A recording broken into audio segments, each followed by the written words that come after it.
말이라는 거는 아기하고 엄마하고 상호작용을 하기 위한 수단이잖아요. 그러면 아기한테 말을 걸 때 아기가 이해할 수 있는 매너로 말을 걸어줘야겠죠.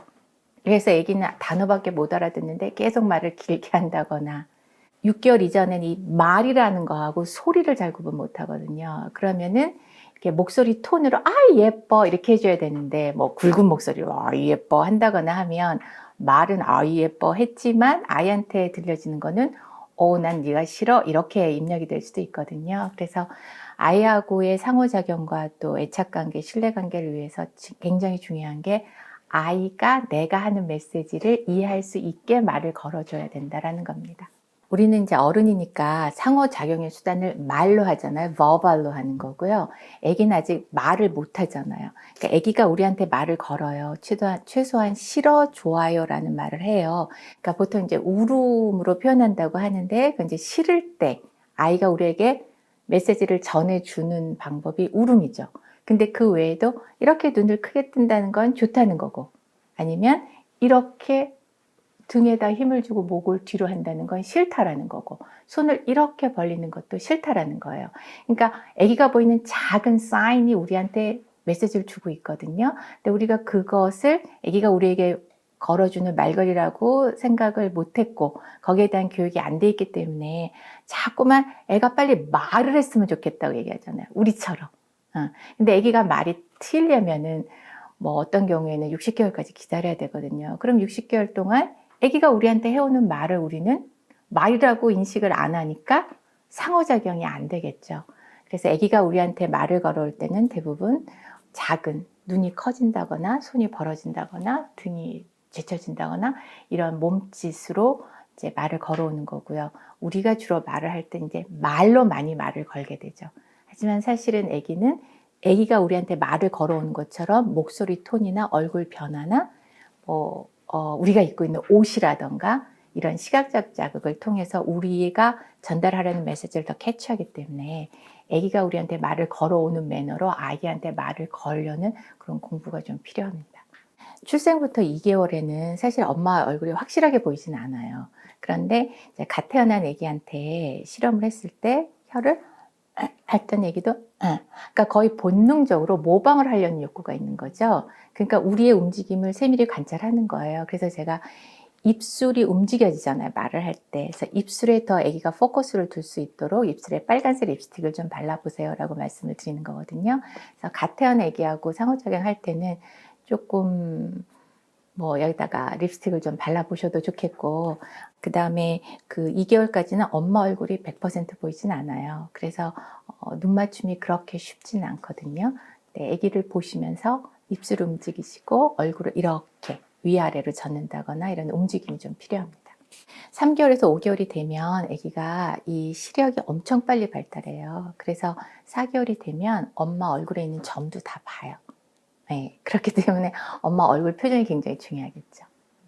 네, 그래서 얼굴 표정을 많이 활용해서 하시고, 그 다음에 이제 3, 4, 5개월이 되면 목을 완전히 가누잖아요. 그럼 목을 가누기 때문에 싫을 때는 어떻게 하겠어요? 아기가 이렇게 돌리죠. 그래서 뭔가를 젖병을 줬는데 이렇게 돌리면 얘가 왜 그래? 그러지 마시고 지금 먹을 준비가 안 됐나? 엄마 나 먹기 싫어요? 라고 아기가 우리한테 말을 해줬다라고 파악을 하셔야 됩니다. 이제 6개월이 지나면서는 이제 목도 가눌 수가 있고 그다음에 허리까지 다 가눌 수가 있어요. 그러다가 제가 이제 14개월까지라고 한 거는 자기 몸을 가누는 시기예요. 그래서 아기들이 자기 몸을 가누면 이제 또 때도 많이 생겨요. 그래서 그 때가 5, 6개월에 이제 소리 지르는 거, 악 하고 소리 지른다거나, 그래서 엄마들이 깜짝 놀라거나, 그다음에 배밀이가 당연히 이제 10개월 정도까지는 배밀이가 다 이루어지거든요. 그러니까 자기 몸을 움직여 가는 것으로 원하는 곳에는 가고 싫으면은 도망가겠죠. 근데 또 중요한 거는 이 소리하고 말 차이를 구분할 수가 있어요. 그래서 엄마, 아빠, 맘마 했을 때 어떤 사물명 그리고 사람한테는 이름이 있구나. 그 사람을 부르는 호칭이 있구나라는 걸 이렇게 어렴풋이 연결할 수 있어요. 그게 뭐 보통 8, 9개월이라고 하지만 제 경험으로 봤을 때 한 6개월 정도부터도 가능한 것 같아요. 그렇기 때문에 뭔가 이유식을 먹으면서 맘마라고 한다거나 지금 이것은 맘마다는 거죠. 이 행위가 얼굴을 보여주면서 엄마, 아빠라고 해서 간단한 단어를 애한테 얘기해 주면 그 단어, 호칭이 의미하는 걸 이해할 수 있는 그런 시기입니다. 그래서 짧게 얘기해 주셔야 돼요. 근데 이제 실수하시는 게 말을 너무 길게 하시죠. 그래서 길게 하지 마시고 짧게 단어는 알려주셔야 돼요. 얘가 뭐 말도 못하는 애가 말을 알아듣겠어 하지만 단어를 알려줬을 적에는 이해할 수 있는 시기입니다. 생후 15개월부터 23개월 되면은 일상생활에 많이 했던 말들 있죠. 뭐 나가자, 앉아, 일어나. 뭐 이런 말 거의 다 이해해요. 뭐 사물명도 애가 좋아하는 뭐 이거는 자동차야. 애기가 좋아하는 사물명은 거의 다 이해를 하게 되고요. 19에서 21개월이 되면은 이제 우리가 세부 사물명이라고 얘기하거든요. 그러니까 자동차가 있으면 이건 자동차인데 이건 자동차 바퀴야. 이건 멍멍인데 이건 멍멍이 꼬리야. 우리가 세부 사물명이라고 하거든요. 이제 그런 것도 이해할 수 있고요. 17, 18개월 지나면은 이거는 엄마 코, 이거는 아빠 코 해서 소유격도 이해할 수가 있어요. 그러니까 아이가 언어 이해력이 그 정도의 수준인 거를 이해하신다면 말을 할 적에도 뭐 엄마 코를 가지고도 코코코, 애기 코를 가지고 코코코 이럴 필요는 없겠지. 엄마 코, 아빠 코, 뭐 할머니 코 해서 이렇게 얘기해 주신다면은 애기의 언어 이해력을 향상시키는데 훨씬 더 많이 도움이 될 수 있습니다. 생후 24개월의 언어 이해력을 파악하는데 제일 중요한 게 많다, 적다, 뭐 길다, 짧다 그런 거예요. 왜냐하면은 그 24개월 전에는 이게 볼펜 그러면 사물명이잖아요. 근데 이 볼펜하고 이거보다 뭐 더 짧은 걸 가지고 상대적인 개념이죠. 이게 이거보다 더 길다. 사물명하고는 다른 개념이죠. 예, 상대적으로 두 개가 있을 때 더 크다, 더 많다라는 것을 이해할 수 있는 시기를 우리가 24개월에서 32개월로 보거든요. 그래서 보통 이제 제가 이스라엘에 있었을 적에도 보통 32개월에 모든 애기들의 언어 이해력을 점검을 해요. 그게 문법 이해하고 추상적인 개념을 이해하는 게 24개월에서 32개월 정도거든요. 그렇기 때문에 그런 거를 이제 알려주는 게 중요하겠죠. 여기 사탕이 많은 걸 갖고 사탕이 많다. 이건 사물명 인지가 되는 거고요. 여기 많은 사탕과 사탕이 적은 걸 놓고 여기 사탕이 더 많네 라고 얘기해 주는 거는 이 아이의 언어 이해력을 도와주는 거거든요. 그래서 그런 그 아이의 언어 이해력에 맞게 말을 해주려는 노력이 필요하시고 거의 이제 일상생활에서 하는 말은 다 이해하죠. 24개월에서. 근데 굉장히 중요하신 게 일상생활에서 하는 말을 다 이해해요. 기분이 좋을 때는 그림 동화책을 읽어줘도 다 이해해요. 근데 스트레스 상황이 되면은요, 아무 말도 안 들려요. 그리고 이제 제가 실험을 하는 게 있는데, 엄마 입장하고 애 입장이 틀릴 때 엄마 입장을 얘기하는 건 못 알아들어요. 근데 훈육을 하시면서 네가 자꾸 그러면 친구가 아프잖아 했을 때 이게 뭔 말인지 잘 몰라요. 그러니까 어머니들이 애를 한번 때려보기도 해요. 이렇게 아픈 거야, 친구가. 예. 근데 그런 매너는 절대로 안 되는 거고요. 그 훈육을 할 적에도 말로 그러니까 때리지 마 이게 아니라 이제 분리시키는 거죠. 그것도 말 걸기예요. 이제 너한테 관심을 주지 않겠어. 라는 거예요. 그래서 이 시기에 중요한 게 말을 잘 알아듣는 것 같고 말도 튀어서 문장도 얘기한다고 해서 애기 입장과 다른 엄마 입장을 말로 설명하는데 그걸 이해하는 건 아니다. 그렇기 때문에 기분이 좋을 때는 말을 많이 해줘도 되고 동화책을 읽어줘도 된다. 근데 스트레스 상황에서는 말을 줄인다. 말을 줄여서 아예 침묵, 말을 하지 않아서 너한테 애정을 줄 수 없어 라는 매너를 주거나 아니면 애를 이 상황에서 분리시켜서 네가 그렇게 친구를 때리면 여기서 놀지 못할 거야. 그거는 말로 말하는 게 아니라 행동으로 말하는 거죠. 그래서 그게 중요한 시기가 이제 24개월, 25개월 이후부터입니다. 이제 36개월에 거의 뭐 언어 이해력 엄청 빨리 발달이 되거든요. 그래서 객관적인 것에 대해서는 잘 얘기할 수가 있어요. 근데 자기 감정에 맞는 어휘를 찾아내는 건 굉장히 어려워요. 그렇기 때문에 애기들이 속상할 때 어떤 경우 엄마 미워, 엄마 죽어버려 이렇게 얘기하거든요. 그러면 어머니들이 어떻게 엄마한테 감히 그렇게 말할 수가 있어? 이렇게 얘기해요. 근데 그거는 어휘력의 부족함으로 말이 그렇게 나온다는 걸 이해하시고 엄마 죽어버렸으면 좋겠어. 뭐 아니면 동생이 죽어버렸으면 좋겠어. 라고 했을 때는 아, 속상하구나. 라고 해서 애가 미숙하게 표현한 거를 대신 표현해 주려는 그런 노력도 필요한 시기입니다. 자, 일단 제가 생각했을 적에는 말을 많이 해주면 애가 언어 발달이 좋아진다 이런 생각을 많이 하고 계세요. 네. 실험 결과는 뭐냐면은 예를 들어서 이스라엘의 그 종교인들은 여자들이 직장을 안 다니는 경우가 많아요. 그리고 피임을 안 하기 때문에 애를 엄청 많이 낳아요. 네, 계속 7, 8명 계속 낳아요. 그러니까 그 이스라엘의 그 종교인들이 사는 지역이 있거든요. 거기는 애기들이 바글바글하죠. 그러니까 모여서 항상 같이 놀아요. 그럼 엄마들이 얘기를 하잖아요. 그러니까 얘기를 하는 걸 많이 들은 애가 그 어휘가 더 많았다는 거 알고 있는 어휘가.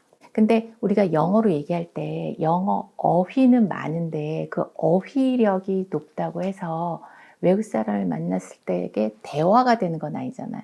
그래서 시험에서 어휘력 시험에는 점수를 많이 받아도 막상 유학을 가면은 말이 안 되는 경우가 많잖아요. 그러니까 어휘가 많아졌다고 해서 문법 이해가 탁월하다는 뜻은 또 아니거든요. 물론 어휘력이 많아지는 건 나쁠 건 없지만, 근데 어머니들이 언어 발달이 좋아진다라고 해서 말을 되게 많이 하세요. 근데 이렇게 말을 많이 해줬는데 입에 침이 말도 말했는데 와서 언어 평가를 보면 썩 언어 이해력이 높지 않은 경우도 많고, 그리고 말을 많이 해줬다고 해서 이 아이가 말이 빨리 트이는 게 아니거든요. 그러니까 말을 트이는 것도 운동 발달이에요. 그래서 이거는 늦으면 60개월까지 기다려줘야 돼요. 그러니까 말을 잘하는 사람은 머리가 좋은 것도 필요하겠지만 이게 빨리빨리 잘 움직여야 돼요. 여기 이게 입술이죠. 이게 혀죠. 말하면서 숨 쉬어야 되죠. 말하면서 침 삼켜야 되죠. 그러니까 여러 가지 운동 기능이 돌아가야지만 말을 길게 잘할 수가 있거든요. 근데 어머니들이 이제 말을 많이 해주면 애가 말이 빨리 트일 거라고 오해하시고 말을 많이 해주면 언어 이해력이 좋아질 거라고 생각하시는데 그거는 아니에요. 예. 근데 말을 많이 하면 굉장히 피곤해요. 그래서 필요 이상으로 말을 많이 안 하셔도 된다는 말씀이고요. 그 다음에 양육 스트레스의 가장 큰 원인이 옛날에는 애기 키우는 법을 모르기 때문이라고 생각했어요. 근데 이제 최근에는 피곤함이에요. 육체적인 피곤함, 정신적인 피곤함이 있을 때 애기하고 말하기도 너무 힘들거든요. 그래서 애 키우다 힘들으시면 아, 내가 피곤하겠다. 그러니까 누구의 도움을 좀 구해야 된다. 좀 쉬어야 된다. 이런 생각을 하시면 좋을 것 같아요. 집안일이 더 편한 사람이 있어요. 그럼 집안일을 했을 때 오히려 덜 피곤하죠. 예, 그렇다면 내가 집안일을 할 경우에는 뭐 누가 애랑 놀아주는 사람이 있는 게 좋거나 아니면 뭐 지금 코로나 시대 때문에 굉장히 어렵지만 기본적으로 어린이집을 보내셔야지만 애기의 뇌발달이 되니까 자꾸 내가 키우겠다고 주장하지 마시고 어린이집 적극적으로 보내시고요. 또 남편하고 분담을 할 적에도 엄마가 집안일이라는 게 편하면 뭐 아버지가 좀 놀아준다거나 아니면은 요즘 안타까운 게 시어머니나 뭐 친정어머니가 애를 봐주겠다고 하는 경우도 많아요. 근데 특히 시어머니가 집에 오는 게 싫기 때문에 도움을 안 받고 혼자 책 보고 육아하겠다고 하는 안타까운 사례가 너무 많은데 시어머니는 화요일날 와주시고 친정어머니는 수요일날 와주시고 뭐 동생은 목요일날 오고 총동원하는 거죠. 그래서 아기를 낳고 나서 잘 키우려면 인력이 많이 있어야 돼요. 그래서 제가 아기 물건 사고 책 사고 있는 거 제발 줄이시고 사지 마시고 인력비를 투자하셔라. 아니면 내가 애를 놀아주는 게 재밌다. 그렇다면은 내가 가사 도우미를 써야겠죠. 그래서 집안일은 내가 미니멈으로 하고 애하고 노는 거를 주로 한다거나 이렇게 해서 애를 낳았을 적에는 정말 아기 물건 사지 마시고요. 예, 인력비 아니면 차라리 내가 둘 다 해야 된다. 그럼 내가 마사지를 받아야겠죠. 이런 얘기해서 또 욕먹을지 모르겠지만 예, 저도 집에 오는 마사지사가 있어요. 예, 그래서 요즘은 집에 아기가 있다라면 제한테 오는 마사지 숍에서는요. 그 아기 봐주는 사람이 같이 와요. 그래서 1시간 동안 엄마가 마사지 받을 때 그 운전하고 오신 분이 아기를 봐줘요. 10,000원을 더 주면. 그러니까 이런 서비스가 있다는 것도 아시고 모든 어머니가 피곤하지 않으면 아마 애한테 화를 안 낼 거예요. 예, 그래서 자꾸 나쁜 엄마인가 보다 죄책감 갖지 마시고 아, 내가 피곤한가 보다. 내가 쉬어야겠다. 인력 보충이 필요하다. 아니면 내 몸을 편안하게 해야겠다. 이런 생각을 하시는 게 맞습니다. 사실 언어 발달에서 중요한 건 이 아이의 언어 이해력이에요. 언어 이해력이 자기 나이 수준이 아니에요. 이런 질문이 와야 돼요, 사실은. 근데 어머니들이 애기의 언어 이해력을 평가하기가 힘드신 거예요. 그래서 제가 말걸기 육아 책의 부록에 이제 언어 이해력을 평가할 수 있는 항목들을 넣은 거거든요. 그러니까 언어 이해력은 평가하기 힘들고, 아니면은 간단한 말만 알아들어도 마치 말귀를 다 알아듣는다고 오해하시고, 어머니들이 걱정하는 것은 아직 말을 못한다는 걸 제일 많이 걱정하세요. 그래서 언어 치료를 받아야 되나요? 어떻게 해야 되는 걸 얘기하시는데, 상호작용에서 중요한 거는 이해하는 거예요. 이해하고 나는 사실 yes, no는 이렇게 몸짓으로 얼굴 표정으로 할 수가 있거든요. 근데 어머니들은 자꾸 말하기를 걱정하시는 게 제가 너무나 안타까워요. 그래서 말하기는 운동성의 문제고 60개월까지도 기다려야 된다. 그렇기 때문에 아무리 일찍 언어 치료를 한다 하더라도 이 아이가 운동성이 준비가 되지 않으면 빨리 말이 트여지지가 않는다. 그래서 마치 언어 치료를 2년을 받았는데 말이 트였어요. 그런 경우에는 언어 치료 효과 때문에 말이 튄 게 아니고 그냥 2년 세월이 흐르다 보니까 자연 성숙에 의해서 말이 튄 거니까, 언어 치료 안 받았어도 말하는 건데 그걸 자꾸 언어 치료를 받았기 때문에 말이 튀었다고 생각하게 되는 것 같아요. 이런 면이 제일 안타까운 것 같습니다. 말이 이제 트이는 게 늦는 거잖아요. 그리고 자폐 스펙트럼 애들이 이제 말을 못한다고 생각하시는데 사실 자폐 애들 말해요. 그러니까 이게 자폐냐 자폐가 아니냐의 차이는 친밀감이에요. 그래서 엄마가 까꿍 할 때 반응을 한다거나, 아니면은 뭐 엄마 필요할 때 손을 끌고 냉장고를 간다거나 이런 행동을 하면서 플러스 언어 이해력이 자기 나이에 맞게 된다. 그리고 말만 늦게 트인다. 이거는 이쪽 언어 발달의 문제만 있는 것이기 때문에 단순히 말만 늦게 트이는 거고요.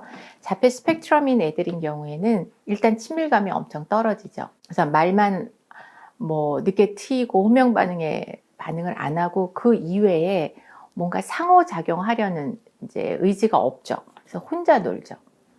예, 그렇기 때문에 자꾸 말이 늦게 트인다고 자싸하냐고 물어보시는 분이 너무 많아요, 지금. 근데 그걸 가지고 판별하는 게 아니라 친밀감, 상호작용을 하려고 하는 의지가 있냐, 사람을 좋아하냐, 아니면 사람에 대해서 아예 관심이 없냐, 사람을 투명인간처럼 취급하냐라는 친밀도의 차이를 가지고 자폐인지 아닌지를 진단해야 됩니다.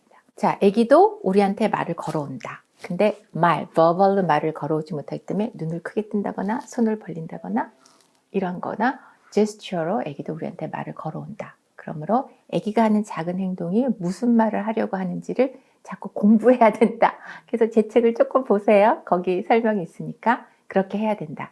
그 다음에 우리가 말을 할 때는 아기가 이해할 수 있는 매너로 말을 해야 된다.